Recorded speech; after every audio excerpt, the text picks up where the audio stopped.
उन्होंने 1965 में अपनी जान का नजराना देकर मुल्क व कौम का वकार बुलंद किया। बेटा, अब मेरी मां का इरादा था कि मैं भी पढ़ लिख कर अपने बड़ों की तरह फौज में भर्ती होकर अपने मुल्क व कौम की खिदमत करते हुए शहादत का मर्तबा पाऊं, लेकिन बेटा मैं इस वक्त डर गया था। रे मेरे कदम डगमगा गए थे। फिर मैं घर से भागकर शहर चला आया था। उस वक्त मेरी उम्र बमुश्किल 13 साल होगी। फिर वक्त गुजरता गया और मेरी उम्र बढ़ती गई, जिंदगी अपने रंग खोलती गई और मैं जिंदगी के झंझटों में ऐसा खोया कि पलटकर दोबारा गांव नहीं गया। इतना अरसा बैठ जाने के बाद भी मैं अपने दिल से मां की मोहब्बत को ना निकाल सका। मेरे कानों में एक ही सदा गूंजती है, बेटा तुम कहां चले गए हो? शाम होने से पहले घर वापस लौट आना, वरना अंधेरे में तुम रास्ता भूल जाओगे। बचपन की एक छोटी सी भूल ने मुझे अपनी जन्नत से कोसों दूर कर दिया। मां के कदमों को छूने की आरज़ू हमेशा मेरे दिल में रहेगी। बेटा, जिंदगी तो मौत की अमानत है और इस वक्त में नहीं जानता था।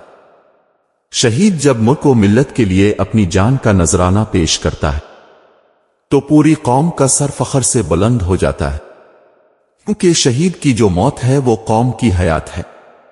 आज हम अपने खून को पहचानने से इनकारी हैं। काश कि मैं दुनिया को बता सकता कि मेरी मां पर लगाया गया इल्जाम बेबुनियाद और गलत है और मैं इन शहीदों की औलाद में से हूं जिन्होंने इस वतन को हासिल करने के लिए अपना सब कुछ कुर्बान कर दिया था। पहले अब्बा, फिर भैया और अब मां ने भी इस पाक मिट्टी के लिए अपनी जान का नजराना देकर उसे जरखेज किया है। बातों का सिलसिला अभी जारी था। अब्बा के आंसू थमने का नाम ही नहीं ले रहे थे। वो तस्वीरों को आंखों से लगाकर बार बार चूम रहे थे और अपने रब से मुआफी भी मांग रहे थे। परवरदिगार मुझे मुआफ कर दो, मैंने अपनी मां का दिल दिखाया था। शाहजेब ने अब्बा के आंसू पूंछकर उन्हें तसल्ली दी और कहा, अल्लाह तो बड़ा गफूर व रहीम है, वो अपने बंदों से बहुत प्यार करता है। अब्बा जान, अगर अपने सच्चे दिल से तौबा कर ली है तो वो जरूर आपको मुआफ कर देगा, क्योंकि वो तो हमारी नियतों को जानता है। इसके बाद शाहजेब ने अपने बड़ों की तस्वीरें सामने रखकर वादा किया कि मैं बड़ा होकर अपने दादा और ताया की तरह फौज में भर्ती हो कर मुल्क व कौम की खिदमत करूंगा। फिर वक्त गुजरने के साथ साथ शाहजेब बड़ा हो गया और उसे फौज की नौकरी मिल गई। वादी सवात में पाक आर्मी दहशतगर्दों के खिलाफ ऑपरेशन कर रही थी। शाहजेब अपनी ट्रेनिंग मुकम्मल कर चुका था। इसे एक फौजी दस्ते के साथ वादी सवात रवाना कर दिया गया। एक रात चौकी पर दहशतगर्दों ने हमला कर दिया। पाक आर्मी के जवानों ने इस हमले का भरपूर जवाब दिया और दुश्मन के हमले को पसपा करके रख दिया, जिससे दुश्मन का काफी नुकसान हुआ। पाक आर्मी के इन जवानों में सबसे आगे शाहजेब था। हुब अलवतानी और हुसूल शहादत की खातिर वो खूब जज्बे से लड़ रहा था। तमाम दहशतगर्द मर तो गए, मगर क्रॉस फायरिंग के नतीजे में 2-3 सिपाही जख्मी हुए और एक गोली शाहजेब की टांगों पर अलगी, मगर वो जुवानमर्दी के साथ दुश्मन का मुकाबला करता रहा, जिसके नतीजे में उसकी दोनों टांगें ज़ाय हो गईं। इलाज के बाद फौज ने उसे रिटायर कर दिया।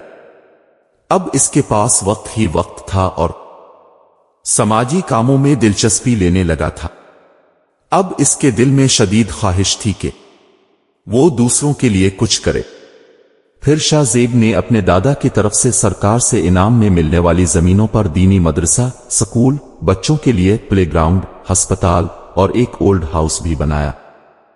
इस ओल्ड हाउस में मुल्क के गोशे गोशे से बेसहारा लावारिस लोगों को यहां लाकर जिंदगी की हर सहूलत मुफ्त दी जाती थी। इस काम के लिए शाहजेब ने हर शहर में अपने दफ्तर खोल रखे थे, ताकि ऐसे लोगों को यहां लाया जा सके जिनका दुनिया में खुदा के सिवा कोई और सहारा न था। शाहजेब ने उम्र के आखिरी अयाम में बताया कि ये जमीनें मेरे बुजुर्गों को सरकार की तरफ से इनाम में मिली थीं और मैंने अपने बुजुर्गों की अमानत का सही इस्तेमाल करके अपना फर्ज पूरा कर दिया है, या फिर आप यूं समझें कि सरकार की दी हुई जमीनें सरकार को ही लूटा दें। सच है कि जो लोग सच्चे दिल से जिंदगी में कुछ करने का इरादा करते हैं پھر وہ ہی لوگ دنیا کے لیے ایک دن روشن مثال بن جاتے ہیں۔